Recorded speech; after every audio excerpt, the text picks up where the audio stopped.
मज़ा आया यार, मज़ा आया, मज़ा आया। अच्छा, माँ वाली बात ना, ये मैं निकालता ही नहीं हूँ कभी, बात कभी नहीं की मैंने। आज हो गया हो। कब मैंने कितने इंटरव्यूज़ दे दिए यहाँ पे अब तक?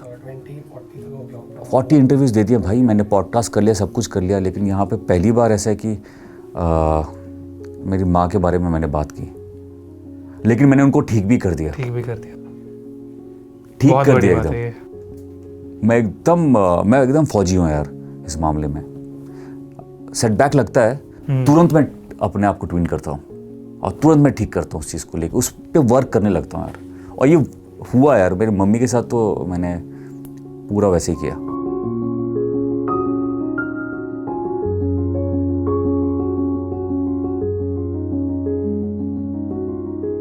हाय गुरमीत, वेलकम टू मिर्ची। थैंक यू सो मच यार, थैंक यू। कैसे हो आप? मैं बहुत ही अच्छा हूँ, बहुत ही अच्छा हूँ। गाइस, एक बार जोरदार ताली होने चाहिए फॉर गुरमीत। और मेरे दिमाग में एक ही चीज़ आई कि लाइफ में क्या कब क्या होगा कुछ बोल नहीं सकते, बहुत अनप्रेडिक्टेबल है। आप अग्री करते हो? बिल्कुल बिल्कुल बिल्कुल। हम इस पल अभी बात कर रहे हैं, अगले पल क्या होने वाला है हमारे साथ अच्छा ही होगा, लेकिन कोई कुछ पता नहीं है। आपको इसी मोमेंट में जीना है। और मैं थोड़ा पागल हूँ, थोड़ा ऑब्सेस्ड हूँ अपने काम को लेके। ये भी एक बीमारी भी है, मैं ये बोलूँगा कि एक बीमारी है। कभी कभी बहुत ज़्यादा हो जाता है। हाँ, मैं काम के अलावा मुझे कुछ दिखता ही नहीं है, लेकिन ये इसलिए भी हो पाता है क्योंकि मेरी फैमिली का बहुत सपोर्ट है, मेरी वाइफ का बहुत बहुत सपोर्ट है। आप सभी जानते हो देवीना बनर्जी को, उनके सपोर्ट के बिना नहीं हो सकता ये सारी चीज़ें। उनको पता है ये पागल है, ये काम को लेके इतना ऑब्सेस्ड है, लेकिन तभी होता है ना यार। मुझे ऐसा लगता है कि आप किसी काम में अगर जुनूनियत और पागलपन ना हो तो आप कहाँ क्यों पहुँचोगे, क्यों आपको लोग जानेंगे। आज इनफैक्ट मैं आपको फर्स्ट टाइम मिला हूँ, आपके मैंने इंटरव्यूज़ देखे हैं, और जितने भी मैंने इंटरव्यूज़ देखे ना, आपके एक चीज़ जो मुझे पता चले कि आप बहुत ही अपफ्रंट हो, मतलब फिल्टर नहीं है। जैसे आप कैमरा के बाहर हो वैसे आप कैमरा में हो, और बहुत ही आप ऑनेस्ट हो। तो ये पहले से ही था ऐसे कि कुछ बाद में चेंजेस आए? पता नहीं यार, मैं जैसा हूँ मैं वैसा ही हूँ। मतलब अगर लोग बोलते हैं ये ठीक ठाक बंदा है, अच्छा बंदा है, मैं एक्चुअली ऐसे ही हूँ। बहुत दफ़ा लोग बोलते हैं कि अच्छा होने से लोग फ़ायदा उठाएंगे। हाँ, लोग फ़ायदा उठाते हैं, आपको तकलीफ़ होती है, आपको बुरा लगता है। होता है, आपको सच में बुरा लगता है, आपको तकलीफ़ होती है, हर मोमेंट में आपको बुरा लगता है, क्योंकि आप अच्छे हो। जब आप अच्छे हो तो आपको लगता है सामने वाला भी आपके साथ अच्छा करेगा। पर ये दुनिया है, यहाँ पे ये सारी चीज़ें होती रहती है। बट एंड में आपको बताऊँ, आपके साथ ज़रूर अच्छा होगा। ये चीज़ बचपन से थी और आज भी यही है। आज भी सेट पे अगर कोई 10 साल पुराना मुझे लाइटमैन मिल गया तो आज भी वो बोलता है कि सर आप एकदम बदले नहीं यार, आप आज भी मुझे मिल रहे हो, गले मिल रहे हो। तो मुझे बहुत खुशी होती है कि ये जान के कि मैं बदला नहीं। क्योंकि क्या होता है, अक्सर जब आपको फेम मिलता है, नेम मिलता है, और आप एक्चुअली उससे पहले, फेम से पहले कुछ भी नहीं होते हो। मैं एक छोटे से गांव का हूँ यार, बिहार का हूँ, और अचानक सब कुछ होना मिलना तो लोग थोड़े इधर उधर हो जाते हैं। लेकिन खुशी बात की है कि मैं बदला नहीं हूँ आज भी वो, और कोई फेक भी नहीं है। ऐसा नहीं कि कैमरा के सामने मैं फेक हूँ, ऐसा नहीं, मैं एक्चुअली वैसा ही हूँ। इसीलिए आप देखोगे बहुत सारे एक्टर्स जो है ना, आपकी एक्टिंग 19-20 हो सकती है, आपका कैरेक्टर 19-20 नहीं होना चाहिए। इसीलिए जब आप कैमरा में आते हो, जब आप टीवी में या बड़े पर्दे पर आते हो, ऑडियंस तभी कनेक्ट करती है। कभी कभी ऐसा होता है कि एक्टर बहुत ज़बरदस्त नहीं होता है, लेकिन ऑडियंस के साथ कनेक्ट हो जाती है, उसका हर काम पसंद करती है, उसका हर एक चीज़ पसंद करती है। तो मेरे साथ मैं बहुत लकी हूँ कि मैं ऐसे ही हूँ यार, और मुझे इतने अच्छे फैंस मिले हैं जो बहुत बहुत पसंद करते हैं। क्या आपको लगता है कि लक भी इम्पोर्टेंट है बहुत ज़्यादा हार्डवर्क के साथ? बिल्कुल, लक तो इम्पोर्टेंट तो है ही यार। मुझे ऐसा लगता है कि मुझसे कहीं ज़्यादा ठीक ठाक देखने वाले, कहीं ज़्यादा, अगर मेरे 8 पैक्स है तो बहुत सारे लड़कों के पास 12-13 पैक्स होंगे, एप्स होंगे, सुंदर होंगे, टैलेंटेड होंगे, लेकिन नहीं कर पाते हैं। मैं ही क्यों? तो कुछ लक फैक्टर होगा, कुछ माँ बाप का आशीर्वाद होगा, ये सब मैटर करता है यार। और ये भी फ़र्क पड़ता है यार, मैं आपको बताऊँ और ए सीरियस नोट, अगर मैं यहाँ तक पहुँचा हूँ, मैंने कभी डिस्कस नहीं किया है, उसका एक रीज़न है कि मुझे लोगों को लेके, अपनी फैमिली के बारे में तो हर कोई सोचता है, पड़ोसी को लेके, रोड पे एक अनजान इंसान चल रहा है, उसके लिए भी बहुत मोहब्बत है, उसके लिए भी मुझे उतना ही दिल में वो चीज़ होती है। अगर मैं किसी को दर्द में, दुख में देख लूँ तो मैं सच में सोचता हूँ कि मैं क्या कर सकता हूँ। वो चीज़ ना, जब मैं लोगों की मदद करता हूँ या करने की कोशिश भी करता हूँ, वो जो खुशी मिलती है, वो खुशी मेरे चेहरे पे दिखती है, उससे मैं पॉजिटिव रहता हूँ, उससे मैं जब काम करता हूँ तो सामने वाला इंसान भी मुझे उतना ही प्यार करता है, वैसे ही मुझे काम मिलता है। प्रोड्यूसर डायरेक्टर बोलते हैं यार ये लड़का अच्छा है यार, इसका कोई टेंटरम नहीं है, सेट पे आएगा, काम करेगा, दिल से काम दिल से करेगा, करेगा। तो काम भी होता रहता है। तो ये मंत्र है, आप लकी भी हो जाते हो, आपको काम भी मिलता है। आपको दूसरों के बारे में सोचना होगा, दूसरों की मदद करनी होगी, भले आपके पास पैसा ना हो, फिर भी अगर आपने सोचा भी ना, आपने किया भी, तो आपकी ज़िंदगी एक्चुअली बदल सकती है। ये एक्चुअली सबसे बड़ा मंत्र है, ये सबसे बड़ा मैं आपको बोल सकता हूँ क्रैक मैंने किया है। लोगों की मदद करो, आप देखो आपको ज़िंदगी में जहाँ पहुँचना है वहाँ पे पहुँच जाओगे। एग्जैक्टली ना, मैं आपसे अग्री करता हूँ, क्योंकि मैं अभी रिसेंटली मैं सीख रहा हूँ लॉ ऑफ अट्रैक्शन, मैनिफेस्टेशन ये कोर्स सीख रहा हूँ, इसमें एग्जैक्टली यही है। तो एक सब्जेक्ट उसमें आता है कि आप पैसे कैसे कमाओ ज़्यादा, तो उसके लिए आप लोगों की मदद करो, that's how you attract money. मुझे नहीं पता आपने वो पढ़ा है लॉ ऑफ अट्रैक्शन और ये सब? मैं बुक्स बहुत ही पढ़ता हूँ। जब मैं ये सब बुक्स पढ़ने लगा तो मुझे लगा कि यार बिना जाने मैं ये सारी चीज़ें कर रहा था। तो ये फैक्ट है, ये फैक्ट है। आपको पता है पहले पुराने ज़माने में, आज से अगर 200 साल या 1000 साल पहले जाओ, जब भी कोई लोग काम करने जाते थे ना, कोई शुभ काम करने जाते थे, तो वो लोगों की मदद करते थे या फिर एक पेड़ लगा देते थे, तो उनका काम ना शुभ हो जाता था, वो काम बन जाता था। तो यही है, ये सारी चीज़ें बहुत फ़र्क पड़ता है, बहुत फ़र्क पड़ता है। मदद मतलब सिर्फ पैसे का नहीं होता है यार। एक वॉचमैन, एक लिफ्टमैन भी अगर मेरा जाता है, मैं आज भी उससे 50 बार मैं उस लिफ्टमैन से मिलता हूँ, जय हिंद बोलता हूँ। हमारे जो बिल्डिंग में सारे लिफ्टमैन जय हिंद बोलते हैं, मैं इनको उनके जय हिंद बोलता हूँ, उनकी फैमिली के बारे में पूछता हूँ, रोज़ बात करता हूँ, एक स्माइल देता हूँ, नकली स्माइल नहीं जो आजकल चलता है ना, एक स्मर्क और वैसा नहीं, पूरे दांत दिखाता हूँ मैं। और वो मुझे इतना प्यार देते हैं, वो आपके लिए इतना जान दे देते हैं, तो वो चीज़ ना आप में रिफ्लेक्ट होने लगती है, आपकी पर्सनैलिटी में रिफ्लेक्ट आने लगता है। जब आपको सोचो, आप इमेजिन करो आपको इतना प्यार मिल रहा है, आपको पता चले, तो आपके बॉडी ना अलग रिएक्ट करती है, आपके हार्मोन्स इतना बदल जाएंगे, कोई बीमारी होगी वो सब बदल जाएगा।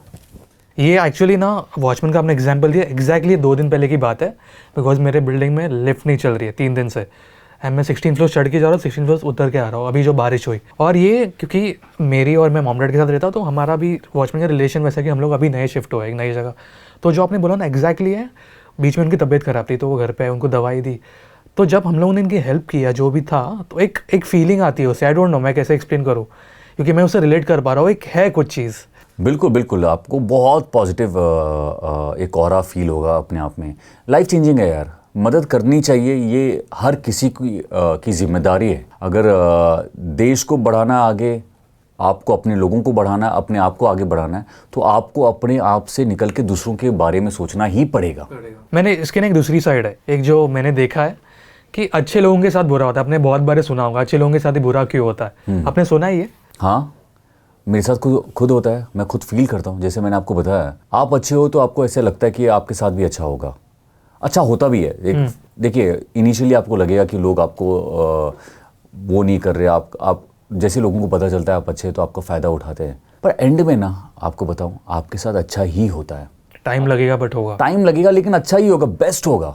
जैसे मैं कमांडर करण सक्सेना अभी कर रहा हूँ, उससे पहले नेटफ्लिक्स में एक सीरीज़ मैंने कंप्लीट की। इन दोनों डायरेक्टर और प्रोड्यूसर का मालूम क्या कहना था, ये अच्छा ये मेरा ड्रीम रोल था ये दोनों काम करना, और इसके लिए मैं इंतज़ार कर रहा था कि एक्शन सीरीज़ हो, आउट एंड आउट एक्शन हो, कमर्शियल हो, डायलॉग बाजी हो, सब कुछ हो। तो वैसा कुछ आ नहीं रहा था। जब आया तो डायरेक्टर ऐसे ही मिल के बात कर रहे थे, अच्छा दोनों डायरेक्टर और प्रोड्यूसर अलग अलग हैं, उनका एक कॉमन चीज़ था, हमने आपको मालूम है क्यों कास्ट किया, क्योंकि आप अच्छे इंसान हो। ये उन्होंने अपफ्रंट बोला। दोनों अलग अलग लोकेशन में अलग अलग बातें हुई हैं, बहुत बड़ी बात है। बोला हमने जिस इंडस्ट्री में भी बात, मैं अपनी तारीफ नहीं कर रहा हूँ, मैं ये इसलिए बता रहा हूँ आपके माध्यम से कि और भी जितनी भी नौजवान हैं, जो भी लोग हैं वो सुन सके। उन्होंने मुझे कास्ट किया कि आप ठीक है, टैलेंटेड तो बहुत लोग मिल जाएंगे, हम करा ही लेंगे काम, अच्छा इंसान होना बहुत ज़रूरी है। और दोनों से ये मुझे शब्द मिले, तो मतलब ये फैक्ट है, आप अगर अच्छे हो तो आपको काम भी अच्छा मिलेगा। कैसे कनेक्ट होता है ना हर एक चीज़, काफ़ी यार, सब इंटरकनेक्टेड है, सब कुछ। मैं बहुत स्पिरिचुअल भी हूँ, एक पता चलता है वो, क्योंकि जब से मैं पॉडकास्ट कर रहा हूँ ना, मुझे अभी वो थोड़ा एक हिंट आ जाता है, जब एक इंसान एक स्पिरिचुअल एक साइड होती है ना, वो पता चलता है। Same with Vivek Oberoi sir, काफ़ी स्पिरिचुअल है वो। नहीं उनमें एक अलग और है, आप देखिए he is doing so good, इतने सारी सीरीज़ कर रहे, इतना नाम है उनका, काफ़ी अच्छे हैं। वापस इंटरव्यू के पहले आप बता रहे थे कि शुगर और बाप रे, मैं तो हिल गया। मैंने तब रिएक्ट नहीं किया क्योंकि मैं सोचने लगा। बट समोसा, सबसे पहले समोसा कब खाया था आपने लास्ट समोसा जो मैंने आपको पहले बता दूं, उससे पहले सुनने वालों को, कि समोसा मेरा फेवरेट हुआ करता था स्कूल से कॉलेज, मतलब जब भी जहाँ भी पढ़ा, एक्टिंग कोर्स जब भी किया, तब तक मैं समोसा ही खाता था। और समोसा छोड़े हुए मुझे 14 साल हो गए क्योंकि मुझे, मेरे लिए मेरी बॉडी मेरी मंदिर है। इसलिए नहीं कि मुझे एक्टिंग करनी है तो मेरी बॉडी फिट होनी चाहिए, 8 पैक्स होने चाहिए, कोई ज़रूरत नहीं है। मुझे अपनी बॉडी को फिट रखना है, क्योंकि जब एक्टिंग स्टार्ट होती है, जब आप अलग अलग लोकेशन में जाते हो, जैसे आपने देखा कमांडर में इतना एक्शन कर रहा हूँ, कूदम फांदी कर रहा हूँ, 12-12 घंटे शूट, कभी कभी 24-24 घंटे शूट, तो अगर आप फिट नहीं होगे तो आप कैसे परफॉर्म करोगे। तो 14 साल तो मुझे समोसा खाए हुए हो गया। बट बीच में बहुत बार मन हुआ होगा, कहीं पे देख लिया या कुछ, तो कंट्रोल कैसे किया वो मोमेंट? मुझे एग्जैक्टली मोमेंट जानना है, क्योंकि होता ही है, हम लोग सोचते हैं कि करना है फॉलो, बट एक मोमेंट आता है यू फील वीक। हाँ ठीक है यार, खा मैं लिया। आपको बताता हूँ, यहाँ इसी पॉइंट पे आता हूँ। 14 साल हो गए समोसा खाए हुए, शुगर खाए हुए, पता नहीं, मुझे याद ही नहीं है। और आपको बताऊँ, पिछले 1 साल से मैं एक ही खाना, मैं झूठ नहीं बोल रहा हूँ, एक ही खाना रोज़ खा रहा हूँ। मतलब जो भी खाना, जो हेल्दी खाना होता है, रोज़, प्रतिदिन, रोज़ खाता हूँ। देखिए, जैसे आपने बोला, मैं वहाँ पे आता हूँ, मुझे रोज़ मन करता है समोसा खाने का, मुझे रोज़ मन करता है शुगर खाने का, मुझे रोज़ मन करता है चटपटा खाने का, मुझे रोज़ मन करता है कि मैं जिम नहीं जाऊँ, बिल्कुल वर्कआउट नहीं करूँ। लेकिन अपने आप को मैं रोज़ रोकता हूँ, अपने आप से मैं रोज़ लड़ता हूँ, और इतने सालों से मैं लड़ता आया हूँ और मैं जीतता आया हूँ अपने आप से। जिस दिन आप अपने आप से जीत जाओगे तो बस फिर आपको कोई रोक नहीं सकता। बट जब शुगर बंद होती है, आई डोंट नो अगर मैं सही बोल रहा हूँ कि नहीं, बट जब शुगर एक इंसान बंद करता है तो आई थिंक थोड़ा एक टाइम रहता है जहाँ पे वो वीकनेस फील आता है, करेक्ट? नहीं, कोई वीकनेस नहीं, आपको तलब होती है कुछ और मीठा खाने की, तलब ही तो है, वो एक आदत होती है, उसको तोड़ना है। और कोई ऐसा रॉकेट साइंस नहीं है यार। जिस दिन आप अपने आप से सीरियस हो जाओगे तो आप छोड़ भी दोगे। ये सब कुछ दिमाग का गेम है। इस दुनिया में 1 या 2% ही होते हैं जिनका नाम होता है, या जो बहुत अच्छा काम कर रहे हैं। वहाँ तक अगर आपको पहुँचना है तो ये सारी चीज़ें करनी होगी। अब क्योंकि मैं आपको बोल रहा हूँ, मैं एक्टर हूँ, तो लोगों को लगता है ये शुगर इसलिए छोड़ रहा है क्योंकि कैमरा के आएगा, दिखेगा, सुंदर दिखने के लिए, 8 पैक्स दिखने के लिए। बॉस, आप किसी भी फील्ड में हो, जिस दिन आपने अपना डाइट कंट्रोल कर लिया, आप उस फील्ड में ना नंबर 1 होगे, आपका नाम होगा, क्योंकि आपके सोचने का तरीका बदल जाएगा, आपकी बॉडी अलग रिएक्ट करेगी, सोचने का तरीका इतना शार्प हो जाएगा, आप लोगों से अलग दिखने लगोगे। सिर्फ डाइट में, आपके खाने में इतना बड़ी चीज़ है। लोग बोलते हैं ना 80% डाइट होनी चाहिए और 20% आपका वर्कआउट होना चाहिए। मैंने क्या डिस्कवर किया आपको पता है? 98%, 95 to 98% आपका डाइट ही है। जिम, आपको वर्कआउट तो आपको करना ही है, लेकिन बहुत लोग जिम करके, वर्कआउट करके, रनिंग करके खाना खा लेते हैं, तो कुछ ज़ीरो है उसका मतलब। आप 98% आप खाना फॉलो करो, 2% आप अपना ख्याल रखो, वॉक करो, जिम करो, आपको जो करना है, आपको रिजल्ट मिल जाएगा, आपको 8 पैक्स मिल जाएंगे। ये जो शॉर्टकट्स पे लोग जाते हैं ना, इंजेक्शन और ये सारी चीज़ें, ये सब, इसकी कोई ज़रूरत नहीं है। वो शॉर्टकट्स पे वही जाते हैं जिनको मेहनत नहीं करनी है। क्योंकि अगर आपने अच्छे से मेहनत की, अच्छा डाइट फॉलो किया, ऑफकोर्स आपको कंपटीशन करना है, वो अलग बात है, बॉडी बिल्डिंग, लेकिन आपको फिट रहना, आपको 8 पैक्स चाहिए, आ जाओ मेरे पास, मैं आपको ट्रेनिंग देता हूँ, मैं आपको बताता हूँ आपको क्या खाना है, बन जाएगा। और एक चीज़ जो इससे दिमाग में आई मेरे, कि जैसे मैं खुद इससे रिलेट करता हूँ और ये मेरा भी थॉट आता है कि जो आपने बोला, कभी भी लगता है कि नहीं, अगर सोचा है तो नहीं खाना है, वो नहीं खाना है। बट फिर एक थॉट आता है कि यार एक ही ज़िंदगी है अब नहीं खाएंगे तो कब खाएंगे? और ये मेरे से बहुत लोग हैं, मुझे पता है या वो अभी एक ही ज़िंदगी है तो फिर जी लो आम जनता की तरह, सबकी तरह कर लो। फिर आप अलग क्यों हैं? अलग वही होता है जो इन सब चीज़ों से परे होता है। आज मैं आपके सामने बैठा हूँ क्योंकि कुछ तो मेहनत की होगी, कुछ तो सेक्रीफाइस किया होगा ना यार। कुछ पाने के लिए खोना तो पड़ता है। मैंने बहुत कुछ खोया है, अपने सारे दोस्तों को खोया है जो बचपन के दोस्त थे। आज काम करते हुए बचपन से 16 साल की उम्र में मैं यहाँ पे 15-16 साल की उम्र में बॉम्बे आ गया। खोया ना, जब जो एज होती है मस्ती करने की और आगे कुछ अपना करने का, सब कुछ छोड़ के 16 साल की उम्र में मैं अकेला बॉम्बे में आ गया था। जिया, बहुत सारे दोस्त मस्ती कर रहे थे, मज़े कर रहे थे, मुझे अपनी फैमिली से दूर रहना पड़ा। हर किसी को चाहिए कि यार अब अपने माँ बाप के साथ रहे, तो सेक्रीफाइस तो करना पड़ेगा। बिना सेक्रीफाइस के आप कुछ नहीं कर सकते हो। बट जब आप अचीव करते हो ना यार, दुनिया आपकी एक्चुअली मुट्ठी में है। आप जब घूमते हैं, जब आप लोग पहचानते हैं, आपको प्यार देते हैं, उसकी फीलिंग ही अलग है। आपकी लाइफ का सबसे बेस्ट दिन कौन सा था अब तक, क्या है? मेरी लाइफ का बेस्ट दिन यार, मेरे डैड फौज में, और उनको हमेशा लगा था कि मैं कुछ नहीं कर पाऊंगा, नालायक हूँ, क्या एक्टर बनना चाहता है, कुछ हमने ज़िंदगी में कुछ पता ही नहीं था, गांव के फैमिली से बच्चे हैं। लेकिन जिस दिन मेरा पहला काम जुहू सर्कल पे एक बड़ा होर्डिंग लगा हुआ था, पूरी बॉम्बे में होर्डिंग लगा हुआ था मेरे काम का, रामायण जुहू सर्कल तो हाँ मतलब पूरा इंडिया भरा हुआ था होर्डिंग से। और डैड की पोस्टिंग यहीं पे बॉम्बे में थी, तो मैं अपने, मेरे पास एक बाइक हुआ करती थी, अभी भी है वो बाइक। डैड को बिठाया, मैंने बोला डैड जल्दी चलो, आपको कुछ दिखाना है। तो उनको लगा शायद मेरी लड़ाई वड़ाई हो गई, तो डैड गए। और डैड क्योंकि बचपन से फौज में थे तो काफ़ी स्ट्रिक्ट थे, उन्होंने कभी प्यार इतना जाहिर नहीं किया। प्यार होता होगा लेकिन उन्होंने कभी जाहिर नहीं किया, कभी ऐसे हग नहीं किया, ऐसा कुछ हुआ नहीं कभी हमारे बीच में। लेकिन जब उन्होंने होर्डिंग देखा और उन्होंने मुझे पीछे बाइक में बैठे हो तो उन्होंने मुझे ऐसे पकड़ लिया, एक फ़ौजी ने मुझे, जो मेरे डैड को मैंने हमेशा एक स्ट्रिक्ट डैड सब कुछ, और उन्होंने पकड़ा और मुझे बोला थैंक यू। तो वो मोमेंट मैं कभी भूल नहीं सकता। आज मेरे डैड इतना प्राउड फील करते हैं, मेरे मॉम डैड, मैं आपको बता नहीं सकता। वो जब खुश होते हैं तो मुझे बहुत बहुत खुशी होती है, ये है। और मेरी वाइफ का सपोर्ट यार, देवीना भी, मेरे कुछ दोस्त, मतलब क्या मैं बोलूँ, उनके बिना आप, दोस्तों के बिना कुछ नहीं हो सकते। हाँ, मैं आपको ये भी ऐड करूँगा यार कि अगर आपके दोस्त, जो आपका जो सर्कल होता है ना, वो बहुत मायने रखता है, बहुत इम्पोर्टेंट होता है। मैं जब एक्टर बनने की मैंने कोशिश की, जो सोचा मैंने, उस टाइम पे एक दो दोस्त होते थे, एक था जावेद, एक था होते थे, हाँ आज भी है, बचपन में वो मेरे में बिलीव करते थे कि मैं हीरो बनूंगा। अगर वो मुझे पहले दिन ही मना कर देते और हंस देते कि यार नहीं कुछ, क्या बात कर रहा है, क्या बकवास कर रहा है तू, तो शायद नहीं होता। उन दोस्तों का बिलीव था। एक और मेरा दोस्त है सूर्यकांत, मैं जब 16 साल की उम्र में बॉम्बे आ रहा था, उसने थर्सडे को व्रत रखना कोशिश की कि मैं व्रत रखता हूँ तेरे लिए और कि तेरा काम अच्छा हो।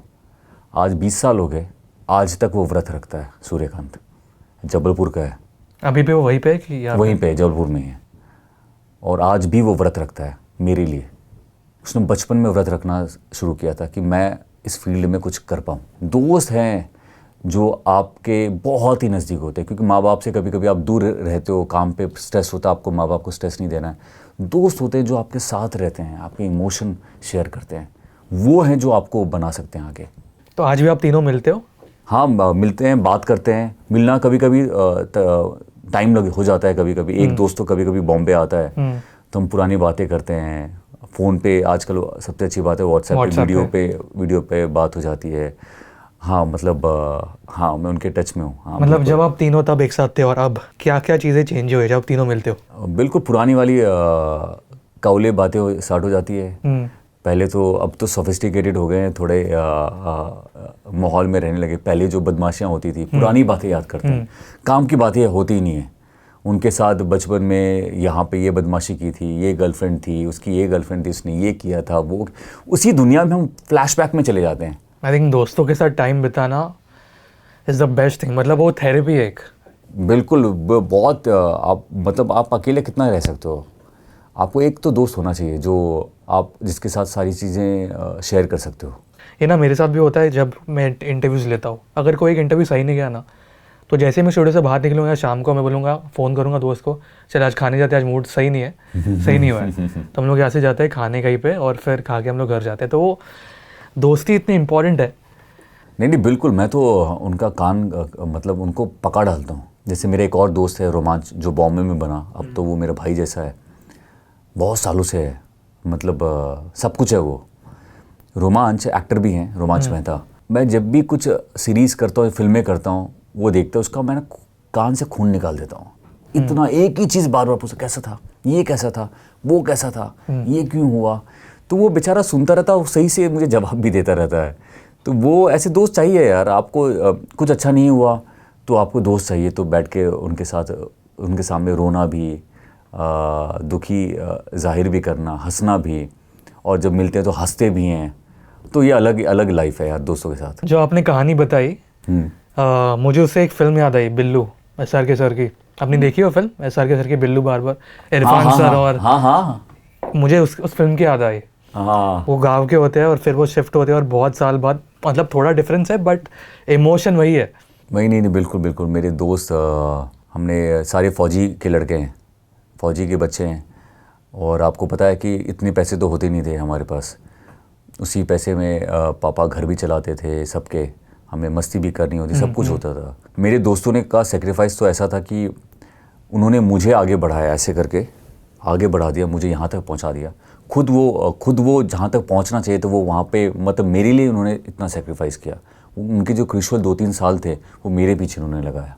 ऐसे दोस्त बस हर एक की लाइफ में हो। बिल्कुल बिल्कुल बिल्कुल, उनसे बात होती रहती है। एक जावेद जो है आसाम के एक गांव में है, और अनुज जो है वो मनाली का है, अनुज राणा, वो शिप में है। जिसकी बात कर रहा था जो व्रत रखता है वो जबलपुर में है।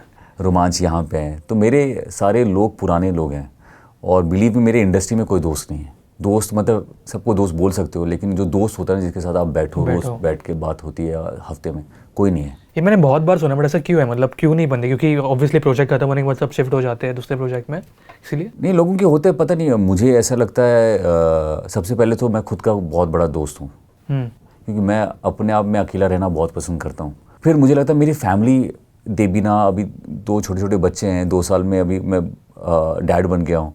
तो मैं ऐसे ही हमेशा से रहा हूँ। काम किया मैंने, शूट किया, शूट से सीधा घर आया, घर से सीधा शूट पे गया, जिम गया। मेरी लाइफ मतलब यही है, फैमिली से ही, सबसे आसपास सब कुछ फैमिली है। हम सबको पता है हर एक ने अप्स एंड डाउन्स देखे हैं लाइफ में, बट जब आपके बच्चे हुए तो कैसी लाइफ चेंज हुई? बहुत चेंजेस हुए? बहुत बहुत यार, एक्चुअली रिस्पॉन्सिबिलिटी बढ़ जाती है। मतलब आप नज़रिया बदल जाता है। एक तो मेरी दोनों बेटियां हैं, 2 साल की हैं, एक 2-2.5 साल की है, एक 2 साल की होने वाली है। तो बहुत खुशी मिलती है यार उनको जब मैं देखता हूँ, देबीना को और दोनों को देखता हूँ, मुझे बहुत अंदर से खुशी होती है। बहुत ऐसा लगता है कि मेरी फैमिली है ये, और मैं घर पे सुकून से बैठता हूँ। दो मैं बहुत काम नहीं करता हूँ, देबीना का कंप्लेन भी होता है तो, और उसको भी पता है मैं भागा दौड़ी शूटिंग में कभी कभी भागा रहता हूँ। नहीं भी होता है तो मैं अपने ख्यालों में रहता हूँ, अपने स्क्रिप्ट पढ़ रहा होता हूँ, बहुत सारी चीज़ें होती हैं। और देबीना तो रॉक स्टार है, वो शूटिंग भी करती है, बच्चों को भी संभालती है, मुझको भी संभालती है, पूरे घर को संभालती है। वो बहुत ही मैं बहुत अपने आप को एक्चुअली लकी मानता हूँ यार। अगर अच्छी वाइफ मिल जाए ना, अच्छी वाइफ मिल जाए, अच्छी गर्लफ्रेंड मिल जाए, तो आप सच में, ये जो कहावत है ना, एक सक्सेसफुल आदमी के पीछे एक औरत का हाथ होता है, तो सच में मेरे साथ तो यही है। ऐसे क्या क्वालिटीज़ है जो, फॉर एग्जांपल अगर मेरे केस में अगर मैं लाइफ पार्टनर ढूंढ रहा हूँ, तो आपके हिसाब से क्या वो क्वालिटीज़ मुझे देखने चाहिए जब मैं एक लाइफ पार्टनर ढूंढ रहा हूँ? वो आपको समझे, आपका ड्रीम जो है ना वो उसका ड्रीम हो जाना चाहिए। आपको इन एंड आउट समझे कि यार ये बंदा कैसा है, आपको पूरा सपोर्ट करे। तो यही सारी चीज़ें होती हैं। आपका दोस्त हो, वो गर्लफ्रेंड से ज़्यादा या वाइफ से ज़्यादा दोस्त हो, आप उसको हर चीज़ शेयर करो, आप उसके हो। और एक चीज़ आपको बता दूँ, जब आपकी गर्लफ्रेंड को, आप अपनी वाइफ को ये जता दोगे या दिख जाएगा कि यार ये बंदा बहुत ही लॉयल है, काम करता है, जाता है, सब कुछ जाता है और आता है घर पे मेरे लिए, मुझे प्यार करता है, आपकी लाइफ बदल जाएगी, आपकी ज़िंदगी बदल जाएगी। वो आपके लिए इतना दुआ करेगी, आपके लिए इतना अच्छा करेगी कि आप आगे बढ़ते चले जाओगे। मेरी लाइफ में यही रहा है। हम दोनों 18-19 साल के थे जब मिले थे यहीं पे एक्टिंग फील्ड में, और शादी उसी से की, आज बच्चे भी हैं। वो अब शूटिंग पे जाओ, शूटिंग से घर आता हूँ मैं, और उसको पता है कि मैं उससे बहुत प्यार करता हूँ, बहुत। तो वो मेरे लिए ना जी जान दे के काम करती है मेरे लिए। मतलब मुझे हज़ारों, जो मैं बोलता हूँ कि मैं अच्छा इंसान नहीं हूँ, मैं टाइम नहीं दे पाता कभी, मेरे अलग मूड्स होते हैं, सब कुछ होते हैं, वो सब बर्दाश्त करती है, क्योंकि मैं एक्चुअली उससे बहुत प्यार करता हूँ। कैसे मैं बोलूँ, उसको समझ आता है। हम आपको बताने की ज़रूरत नहीं कि अभी मुझे भी समझ आ रहा है वो। तो वो मेरे लिए सब कुछ कर देती है। बट इस प्रोफेशन में टाइम देना मुश्किल नहीं है टू योर फैमिली? मुश्किल है यार। मैं पिछले 8-9 महीने से शूट कर रहा हूँ, 2-2, 1-1, 1.5 महीना मैं बाहर था, मनाली में था, फिर जब बॉम्बे में भी शूट कर रहा तो रोज़ सुबह उठ जाता था, शूट पे आता था। बच्चे अचानक बड़े होने लगे, टफ़ होता है, टफ़ होता है। इसीलिए फैमिली आपका सपोर्ट चाहिए होता है, उनका सपोर्ट मिल जाता है। मनाली में तो मुझे याद है कि मैं शूट कर रहा था और कोई भी बच्चा जाए तो मैं रोने लगता था। जब 15-20 दिन गुजर गए शूट पे, तो मुझे ना रोना आ जाता था किसी बच्चे को देख के, कि मुझे मेरे दोनों बच्चों की याद आ जाती थी। आप बहुत इजीली रोते हो वैसे? नहीं यार, नहीं ना, मुझे रुलाना बहुत टफ़ है, लेकिन कभी कभी अकेला रो लेता हूँ अगर तकलीफ़ होती है, दुख होता है तो। लास्ट कब था अगर आप बताना चाहोगे अकेले में? लास्ट हाल ही में था। हाँ नहीं बता नहीं सकता लेकिन हाँ। लेकिन मुझे जब दुख होता है, मुझे तकलीफ़ होती है तो वो आप ओवरकम कर लेते हो मतलब? हाँ, मैं मिरर के सामने जाता हूँ, बाथरूम बंद करता हूँ और रोता हूँ, और उसके बाद मुझे जो ताकत मिलती है तो मैं फ़ाइट करता हूँ। आई फील हर एक की लाइफ में एक वॉर होता है या कुछ चीज़ होती नहीं, है जो होना चाहिए यार, क्योंकि यार हमारे ना सोसाइटी में एक बात बहुत आगे बढ़ गई है। लोग सोचते हैं कि लड़के रोते नहीं, रोने ही नहीं चाहिए, वो स्ट्रांग ही होते हैं, उनको रोना मतलब गलत बात है ना, गलत है। गलत। हम लड़के सबसे ज़्यादा इमोशनल और कमज़ोर होते हैं लड़कियों के मामले में। लड़कियां बहुत स्ट्रांग होती हैं यार, उनको कुदरत ने बनाया स्ट्रांग यार, वो लोग कमाल के लोग हैं। हम एक्चुअली बहुत दिल से कमज़ोर होते हैं। आपको बुरा लगे तो आप शेयर करो, कोई रोने में कोई बुराई नहीं है, क्यों नहीं रो सकते हो यार? रोना चाहिए, आपको हल्का फील होगा, आप उसके बाद सब कुछ सॉल्यूशन उसका निकाल सकते हो। देबीना के सामने तो मुझे लगता नहीं और किसी के सामने मैं कभी रोया हूँ, या देबीना के साथ कभी, क्योंकि बचपन से हूँ तो बहुत बार रोना धोना हुआ होगा, लेकिन अकेला मैं बहुत, जब मुझे बुरा दिल पे लग जाती है ना कोई बात, तो मैं वहाँ पे रो जाता हूँ। या फिर अपनी फैमिली के लिए, जैसे मेरी मम्मी बहुत बीमार हो गई थी, तब मैं बहुत टूट गया था। तो मैं पिछला साल मेरा बहुत ही ख़राब गया था। मतलब मेरी शूटिंग स्टार्ट होने वाली थी, मम्मी बीमार थी, हॉस्पिटल के चक्कर लग रहे थे मेरे, यहाँ से मैं कुलाबा जा रहा था और आ रहा था। उस वक्त मुझे लगा कि शूटिंग भी मेरे लिए बहुत मायने नहीं रह रहा था, जबकि मैं उसकी इतनी तैयारी कर रहा था। कुछ 15 दिन के बाद मैं शूटिंग में जाने वाला था और मम्मी की तबीयत ख़राब हो गई। मैंने बस प्रार्थना किया, मैं अकेला बस रोता था और बस भगवान से बातें करता था, ऊपर वाले से, कि मैंने कभी किसी का बुरा नहीं किया, मैंने जो भी अच्छा काम किया, मेरी माँ को ठीक कर देना। अब मैं उससे मेरी लड़ाई होती थी ऊपर वाले से, भगवान से, कि मेरी माँ को कुछ नहीं हो सकता। मैंने लोगों की इतनी मदद की है, इतना कुछ करने की कोशिश की है, मैं किसी के साथ बुरा नहीं मैंने नहीं किया। अगर थोड़ा भी मैंने कुछ अच्छा काम किया ना, वो मुझको नहीं, मेरी माँ को ठीक कर दे, बचाना है उनको। और सच में मैजिक होता है, मैजिक होता है। मैंने वो 1 महीना बहुत बुरा था मेरे लिए, बहुत बुरा था, बहुत तकलीफ़ थी, लेकिन उससे मैं निकला आगे, सब ठीक किया मैंने। और जब मेरी मम्मी बैठती थी हॉस्पिटल में और जब बोलती थी कि यार ये मुझे इतना प्यार करता है, सब कुछ छोड़ के मेरे लिए आगे पीछे कर रहा है, मेरा चेहरा रोज़ सुबह देखता है कि मम्मी आप ठीक हो, फिर करने जाता है, तो आई थिंक वो ब्लेसिंग्स हैं यार। और जब आप ऊपर वाले से बात करते हो ना, वो काम हो जाता है यार। ये चीज़ ना, ये मेरे साथ भी होती है, क्योंकि अभी आई फील अपने मॉम डैड को बूढ़ा होते हुए देखना, ये अपने में एक वॉर है एवरी डे। मतलब ये मेरे साथ होता है अभी, और अभी बहुत बढ़ चुका है ये। आई डोंट नो क्या मूड चेंज या क्या है, बट दिमाग में यही थॉट चलते रहता है कि आपके मॉम डैड बूढ़े हो रहे हैं। वो थॉट जाता ही नहीं है। नहीं, बहुत टफ है यार। हमें ऐसा लगता है, हम इतने काम में बिजी होते हैं, हमें लगता है कि हम इग्नोर करते हैं। एक्चुअली हमें फैक्ट पता है, वो बूढ़े हो रहे हैं, बीमार हो रहे हैं, हम भी बड़े हो रहे हैं, लेकिन ना इसे कहते हैं माया। आप ना जानबूझ के उसको इग्नोर करते हो। हमारे दिमाग ने ऐसा कुछ किया हुआ है कि आप उसको इग्नोर कर, आप अपनी नकली लाइफ में, ज़िंदगी में आप जी रहे होते हो, लेकिन माँ बाप बूढ़े हो रहे हैं और यही लाइफ है उन्होंने, क्योंकि माँ बाप ऐसे हैं जो दोबारा दूसरे नहीं हो सकते हैं, और उनकी ब्लेसिंग्स ही है यार कि हम यहाँ पे हैं। उनसे लड़ता भी हूँ, ऐसा नहीं है कि माँ बाप से लड़ाई नहीं होती है, उनके लिए लड़ता हूँ। देखिए, आपको ये समझना होगा कि जैसे हम बच्चे थे ना, तो हम जब बच्चे में हम 50 बार एक ही चीज़ पूछते थे, ये क्यों, तो वो लोग 50 बार आंसर करते थे समझा के, हाँ ये इसलिए होता था, ये इसलिए। अच्छा पापा ये ट्रेन में ऐसा क्यों है, फिर भी आप 50 बार पूछे तो माँ बाप से कभी ऐसे नहीं है जवाब आएगा, बोल तो दिया एक बार, दोबारा नहीं बताऊंगा, लेकिन फिर भी वो समझाते थे। जब हम बड़े हो जाते हैं तो ऐसा क्यों होता है, जब मम्मी पापा जब बूढ़े हो गए हैं, वो जब पूछते हैं कि यार, आप दोबारा वो पूछते तो आप बोलते हो कि बोल तो दिया, अरे ये क्या है, दोबारा एक ही चीज़ पूछ रहे हो। तो ये बदलना होगा यार, हमें ये सोचना होगा कि हमारे माँ बाप बूढ़े हो गए हैं, अब वो बच्चों जैसे हो गए हैं। वो अगर 50 बार एक चीज़ पूछे ना, तो आपको 50 बार उतना ही प्यार से मोहब्बत से जवाब देना है। बहुत लोग मैंने देखा है, बहुत लोग आदत में चले जाते हैं, वो उसी टोन की उनको आदत लग जाती है। हाँ, आप देखो ना, सबको मैंने अपने आप को करेक्ट कर लिया, वो एक्चुअली सबके साथ है। एक चीज़ पूछा दोबारा, तो अरे बता तो दिया है, सबका जवाब होता है। मेरे साथ भी होता है। बता तो दिया है, लेकिन आप कैसे भूल सकते हो यार, आपको बचपन में आप जितने बार पूछते थे उतने बार आपको जवाब मिलता था। अभी मैं थोड़ा टॉपिक चेंज करना चाहूँगा क्योंकि मैं इसमें जनरली इंटरेस्टेड ये टॉपिक। तो आपकी जो सीरियल थी रामायण, तो वो नॉस्टैल्जिया है परफेक्ट। और मैं इनफैक्ट कल यूट्यूब पे क्लिप दिख रहा था, आपका ऑन साइड एक इंटरव्यू था कोई न्यूज़ चैनल रिपोर्टर के साथ। मेरा पहला इंटरव्यू था, फर्स्ट टाइम मैंने कैमरा फेस किया था। और मुझे लगा कि वो गुरमीत है ही नहीं।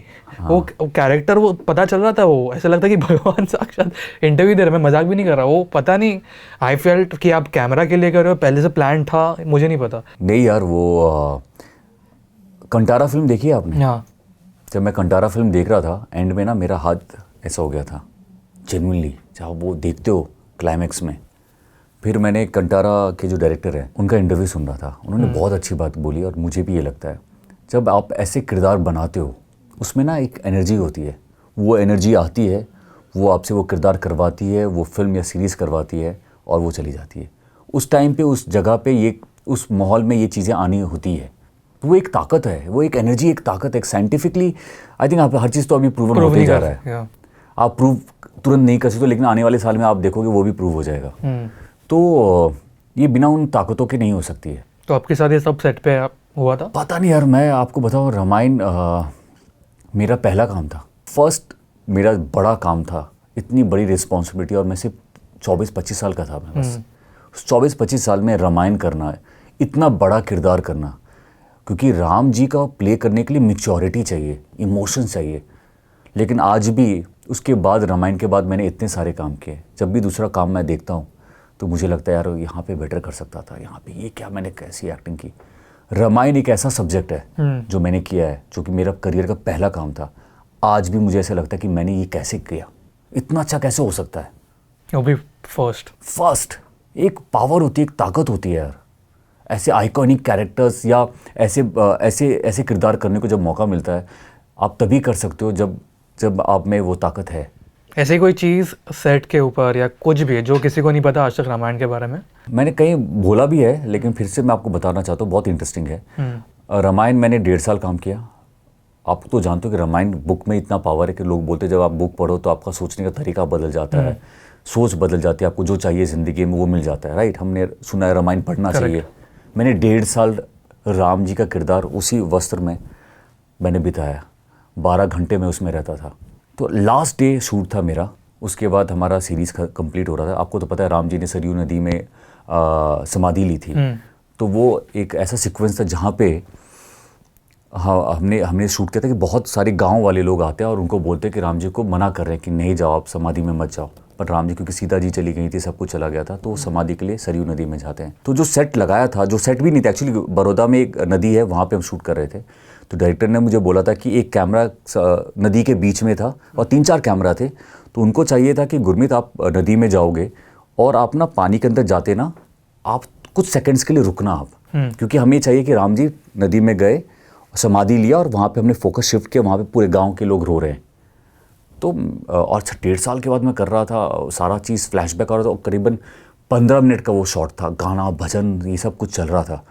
मैं नदी के अंदर जाता गया और मुझे मालूम कैमरा रोल है और मुझे अंदर रुकना है। मैं जब पानी के अंदर गया और मैं अपने आप को रोकने लगा, तो मैंने ना अपना रिफ्लेक्शन देखा। पानी के अंदर रिफ्लेक्शन ऐसे आता नहीं है। और जो मैंने कपड़े पहने थे ना, वो कपड़े का नहीं, जो वनवास का लुक जो था राम जी का, वो सामने कुछ सेकंड्स के लिए आया और मेरा रिएक्शन ये था कि क्या देख रहा हूँ मैं।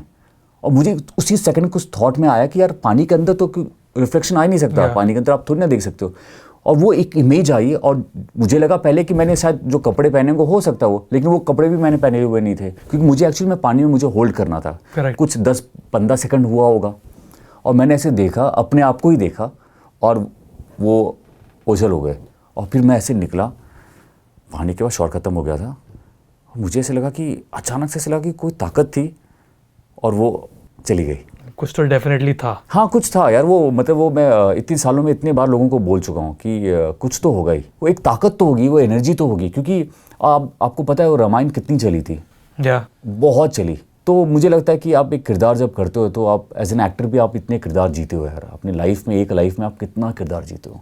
आई नो आप टेलीविजन इंडस्ट्री से हो, बट अगर आपको आंसर नहीं करना है बोल सकते हो कि मैं आंसर नहीं करूँगा, ठीक है। मैंने ये रोहित रॉय सर को भी पूछा था कि आप टेलीविज़न इंडस्ट्री से हो, अभी आपको क्या लगता है सिनेरियो क्या है इंडस्ट्री का, टेलीविजन, क्योंकि अभी थिएटर्स है, OTT है, बहुत कुछ आ गया है, सोशल मीडिया है, आपके हिसाब से अभी क्या सिनेरियो है टीवी इंडस्ट्री का? देखिए, टीवी इंडस्ट्री को छोड़े हुए मुझे एक्चुअली 2012 में मैंने छोड़ा था। ऑलमोस्ट 12 साल। हाँ, 12 साल। अब क्या सिनेरियो है तो मुझे खुद को नहीं पता, क्योंकि 10 साल हो गया यार। अभी कैसा वर्क कैसे होता है, क्या होता है, उसका कुछ आइडिया नहीं है। लेकिन टेलीविज़न के बदौलत, क्योंकि 2012-13 में मेरा लास्ट था, इनफैक्ट 13 एंड के आसपास मेरा लास्ट टेलीविज़न मैंने रियलिटी शो किया था। उसके बदौलत मुझे फिल्में मिलनी, उसकी बदौलत जो फिल्म प्रोड्यूसर डायरेक्टर थे, उनके सबके फैमिली में एक मेरा फ़ैन होता है। जब भी मेरा एक्चुअली आपको पता है, आपको मेरा बहुत सारा काम बन जाता है, प्रोड्यूसर डायरेक्टर की फैमिली में से कोई ना कोई मेरा फ़ैन तो होता ही है, क्योंकि उन सब ने टीवी या मेरा काम देखा होता है। वैसे आज भी काम हो रहा है। लेकिन 2012-13 तक मैंने काम किया था, उसके एक फैंस जो थे वो बहुत ही लॉयल है, वो आज भी मेरे साथ हैं। आज भी मेरे हर काम को वो बहुत एक फौज, एक आर्मी है, आपको बताऊँ। वो हर काम को लेकर एक्साइटेड रहते हैं। तो ये जो बदलाव था टेलीविज़न से फिल्म, क्योंकि मुझे हमेशा से फिल्म करना था, मुझे अपने आप को 70 mm में देखना था, उसमें मेरे सपने को पूरा करने के लिए टेलीविज़न ने मेरा बहुत साथ दिया।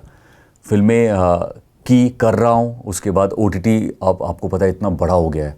OTT में अभी कमांडर करण सक्सेना में मेरा डेब्यू हो गया है। और जो आप बोल रहे थे कि अब मैं खुशी खुशी ऊपर आ रहा था, तो आप शायद आप ही पहली बार जानोगे कि हमारा जो सीरीज़ लॉन्च हो चुका है, कुछ एपिसोड्स ड्रॉप हो गए हैं Disney+ हॉटस्टार में, उसकी रेटिंग्स आउटस्टैंडिंग आई। और आपको अभी पता चला हो? हाँ, बता, आपके अंदर आपको तो पता है, मैंने आपको बोला भी, ऑफ कैमरा भी मैं बता रहा था, मुझे फ़ोन आया और सब लोग बहुत खुशियाँ मना रहे थे। तो खुशी खुशी के साथ मैं आपको ये पहला इंटरव्यू दे रहा हूँ और ये खुशखबरी भी बता रहा हूँ कि वी गॉट फैन, मतलब इतना अच्छा रिस्पॉन्स आया, मैं आपको बता नहीं सकता। कमांडर करण सक्सेना में बहुत मेहनत की है यार, मेरे दोनों शोल्डर टूट गए थे, फिर भी मैंने एक्शन सीक्वेंस किया। BTS वीडियो जो बहुत इतना पॉपुलर हो गया हर जगह, मैं अभी रास्ते में जाता हूँ तो मुझे कमांडर के बारे में बात करते हैं। ये बहुत मतलब होता नहीं है, हर कोई कमांडर करण सक्सेना के बारे में जानता है। और मैं अभी तो मैं जब गाड़ी से आ रहा था तो एक बाइक वाला आया और वो आया और उसने बोला Disney+ Hotstar, sir commander fight. तो क्या खुशी मिली मुझे यार, मैं क्या बताऊं। Thank you so much Gurmeet, आपसे बात करके बहुत अच्छा लगा, बहुत कुछ मुझे सीखने मिला आज पर्सनली। एंड इतने बोलूँगा, आप ऐसे ही रहो, बहुत प्योर हार्टेड हो। इंडस्ट्री ने आपको नहीं बदला है, अब ऐसे ही रहो। एंड एनी मैसेज जाने से पहले जो लोगों ने आपको इतना प्यार दिया? मैं यही है कि मैसेज यही दूंगा कि आप सबने इतना प्यार दिया है, इतना आई थिंक जो भी मैं मेहनत करता हूँ, जो भी काम करता हूँ, वो आप लोगों के लिए करता हूँ। अभी मेरा कुछ नहीं है, सब आपका है। ऐसे ही प्यार देते रहिए, ऐसे ही प्यार करते रहिए। और कमांडर करण सक्सेना Disney+ हॉटस्टार पे ज़रूर देखो आप। Thank you so much Gurmeet, और ऑल द बेस्ट आपको। थैंक यू सो मच यार, थैंक यू, मज़ा आया।